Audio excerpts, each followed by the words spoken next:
There's two moments every fisherman knows: the moment before the cast and the moment after. Everything in between is out of your hands. You can choose the lure, you can choose the rod, you can choose where to stand, but once that lure leaves your hand, all you can do is trust.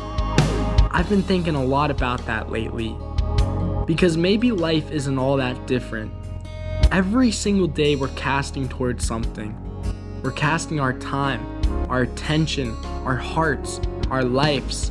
Some of us are casting towards careers, hoping success will finally satisfy us. Some are casting towards money, believing one more paycheck will bring peace. Some are casting towards relationships, comfort, or approval, thinking they'll find the fulfillment they've been searching for. But here's the question I can't seem to shake. Where is God asking you to cast? Not where it's comfortable, not where everyone else is fishing, not where the odds look the best, but where is He calling you? In Luke chapter 5, Jesus looked at Peter after a long, empty night of fishing and said, "Put out into deep water and let down your nets for a catch." Peter had every reason to say no. He'd already tried. He was exhausted. The evidence said there was nothing left to catch. But Peter answered, "Because you say so, I will let down the nets." You see, I love those words. Because you say so. That's faith. Faith isn't pretending you don't have doubts. Faith is choosing obedience in spite of them.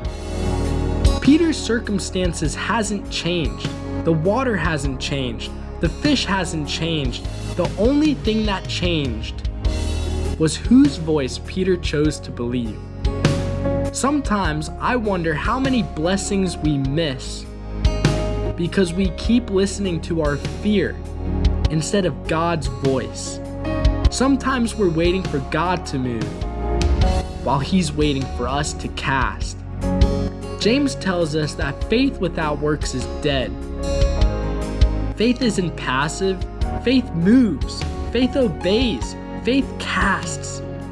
And when Peter finally did, the catch was bigger than he could carry on his own. His obedience became someone else's blessing. Isn't that just like God? He rarely works in a way that only affects us. Our obedience has a way of overflowing into the lives of people around us. Maybe that's why Jesus ended up in the moment saying, "From now on, you will fish for people." Because the miracle was never just about fish. It was about trust. It was about obedience. It was about preparing Peter for the purpose God had planned all along. So maybe today, before you make another decision, before you chase another opportunity, before you throw another cast with your life, ask yourself one question: where is God asking me to cast?